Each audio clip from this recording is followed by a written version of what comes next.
Halau organisasi sayap Demokrat, PMI ancam PKS dan Nasdem demi AHY jadi cawapres Anies.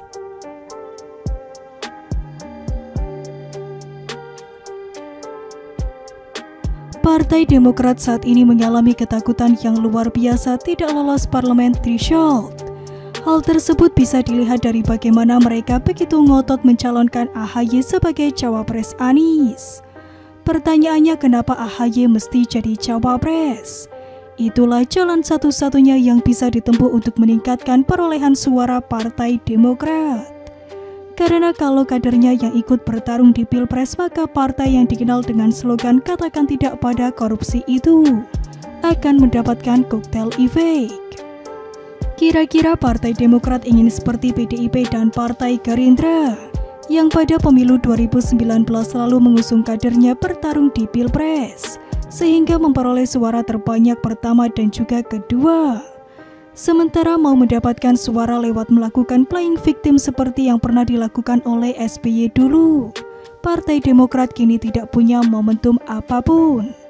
Dan mau melakukan pencitraan kadernya banyak yang bermasalah. Sebagai contoh, Partai Demokrat mau melakukan pencitraan dengan mengatakan kami adalah partai yang anti korupsi.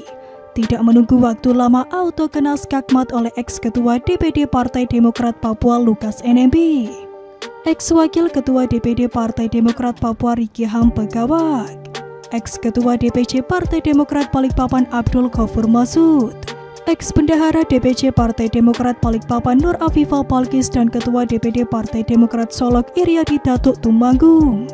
Karena mereka itu para mantan pengurus Partai Demokrat koruptor semua Ferguson. Sehingga pernyataan Partai Demokrat anti korupsi tertolak dengan sendirinya. Mau melakukan pencitraan Partai Demokrat anti narkoba. Di partai tersebut ada pemakai narkoba yakni Andi Arief, serta ex-bendahara Partai Demokrat Solok Luki Effendi. Mau melakukan pencitraan Partai Demokrat peduli terhadap perempuan agar mendapatkan suara dari kalangan kaum hawa tersebut. Ketua DPC Partai Demokrat Probolinggo, Dedi Iriawan, malah melakukan pelecehan seksual terhadap karyawannya sendiri. Jadi sulit untuk dipercaya. Dan mau melakukan pencitraan Partai Demokrat religius. Video asusila Ketua DPRD Penajam Pasar Utara yang juga kader partai tersebut, Syahrudin M. Nur, malah tersebar luas di dunia maya. Sehingga memang sudah habis bahan bagi Partai Demokrat untuk melakukan pencitraan akibat ulah kadernya sendiri.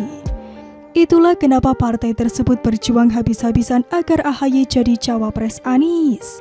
Lantas apa saja yang dilakukan oleh kader partai berwarna biru itu untuk mewujudkan cita-citanya AHY jadi RI2? Pertama, menawarkan putra SBY tersebut ke Nasdem dan PKS yang juga mendukung Anies.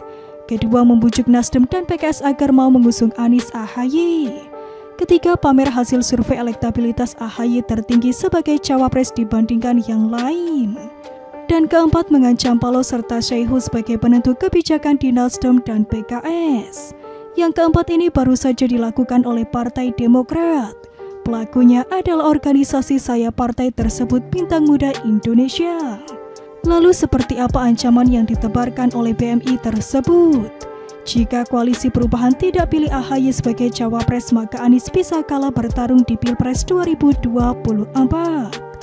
Hal ini menurut BMI, karena AHY sudah menunjukkan kualitasnya sebagai pemimpin yang berbeda dengan ketum parpol yang lain.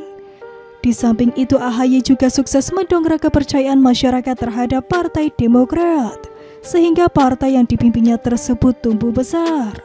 Selanjutnya, AHY juga mendapat dukungan yang luas dari rakyat, serta didukung oleh kader Partai Demokrat.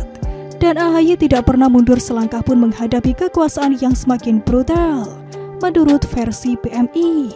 Serta AHY juga tidak pernah mundur menghadapi politik nasional yang berjalan begitu kotor. Untuk itu, Bintang Muda Indonesia meyakini 100% bahwa AHY lah yang paling pantas menempati posisi kepemimpinan nasional dalam rangka mewujudkan perubahan Indonesia.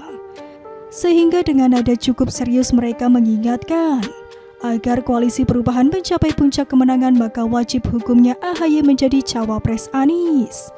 Kalau bukan AHY yang jadi cawapres Anies, tidak menutup kemungkinan koalisi perubahan akan jatuh ke jurang kekalahan yang paling dalam. Cadas. Dan hebatnya lagi, pernyataan PMI yang mengancam PKS dan Nasdem itu diperkuat oleh pernyataan Wakil Ketua BPOKK Partai Demokrat Kabupaten Tangerang Hamdan Nata Baskara berikut ini. AHY adalah magnet perbaikan dan perubahan. Di kalangan milenial AHY banyak digandrungi. Dan dari berbagai survei jika Anies dipasangkan dengan AHY selalu unggul. Ujarnya dengan nada sedikit serius. Lalu apa respon Surya Paloh pasca mendapatkan ancaman dari PMI itu? Tidak merespon apa-apa. Setelah sebelumnya memberikan harapan palsu kepada AHY dengan mengatakan suami Anissa Pohan tersebut lebih dari pantas untuk jadi cawapres Anies. Artinya apa? Ancaman itu tidak dianggap oleh Surya Paloh. Hehehe, tagarnya boleh keren. AHY pemimpin berprestasi. Tapi kelakuannya sampai ngemis minta jatah 3 cawapres. Sampai main ancam segala. Gak dapat pula. Begitulah kira-kira.